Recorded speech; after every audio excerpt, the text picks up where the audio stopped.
This Easter Sunday, I want to offer a message about the resurrection, but also bearing in mind the particularly strange circumstance we're living in. And I'm going to do that actually by starting by thinking about the Old Testament story of Exodus, which is read in every church normally on Easter Day. Then I'll think about the moment of discovery that Jesus had risen from the tomb, and think about these as defining moments. And finally, I want to draw on some personal examples of how that can be lived out in a time of COVID-19 and living with this big picture of resurrection hope, but this short-term fear and pain and difficulty. And I want to start with the Exodus story because there's sort of a hidden aspect to it. And the big picture is the story you get of their delivery from the Red Sea. So if you may remember that Pharaoh has finally decided to let the Israelites go after the plagues, but then he changes his mind and he sends his armies out afterwards to destroy the Israelites before they escape from their slavery. And the Israelites are stuck, they're in front of the Red Sea, they don't see how they're going to get past it, and Moses is enabled by God to part the Red Sea. The Israelites are able to cross through the sea as the waters are held back, and then just as Pharaoh's armies are charging through with their chariots to catch up with the Israelites, Moses re-allows the waters to wash again, and the waters wash away the Egyptian threat, and there is this moment of great triumph in the Israelite ranks because they know that they are now safe. And in this passage, which is one of the oldest parts of the Bible, and Miriam sang to them, "Sing to the Lord, for he has triumphed gloriously. The horse and his rider he has thrown into the sea." And this moment will become the moment they look back on as their defining moment of liberation when they move from slavery to freedom. And it's the moment they will celebrate for generation upon generation upon generation. But remember also this, that in the short term, it is not the end of the story for the Israelites. This is straight after that passage. This is what happens next. Then Moses led Israel onward from the Red Sea, and they went into the wilderness of Shur. And they went 3 days in the wilderness and found no water. When they came to Marah, they could not drink the water of Marah because it was bitter. And the people murmured against Moses, saying, "What shall we drink?" And in the short term, he finds a way for them to drink the water. But that is the start of a series of problems. And the Israelites are portrayed as phenomenal whingers as they go through the wilderness, always complaining to Moses, saying, "Look, you took us away from Egypt, and sure, it was bad in Egypt, but at least we had food to eat and water to drink. And sure, we were oppressed, but wasn't it much better then?"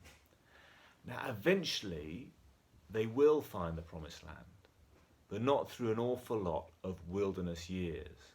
And those wilderness years were painful, but as the defining moment of when they found freedom, they still look back at the time when they crossed the Red Sea. Now, for Christians, our defining moment is later, but it's the one we celebrate today, which is the resurrection. And here I read from Matthew's Gospel. After the Sabbath, toward the dawn of the first day of the week, Mary Magdalene and the other Mary went to see the sepulchre. And behold, there was a great earthquake. For an angel of the Lord descended from heaven and came and rolled back the stone and said to him, sat upon it. And the angel said to the women, "Do not be afraid, for I know that you seek Christ who was crucified. He is not here, for he has risen as he said." And then the incredible resurrection journey of telling the other disciples begins. And we're still telling that story today. It is the defining moment of the Christian faith, of human history for us, that Jesus breaks through the barrier of death, and because he is the first person who can do that, he can take us all with him. And we live in that hope, and that is our ultimate hope. But just like with the Israelites, even after they pass the Red Sea, that doesn't mean there aren't going to be problems. And right now, we really are living in wilderness years, worse than that. The phrase which comes to me from the Old Testament is, though I walk in the valley of the shadow of death. And I feel that we are all in that area, in that space.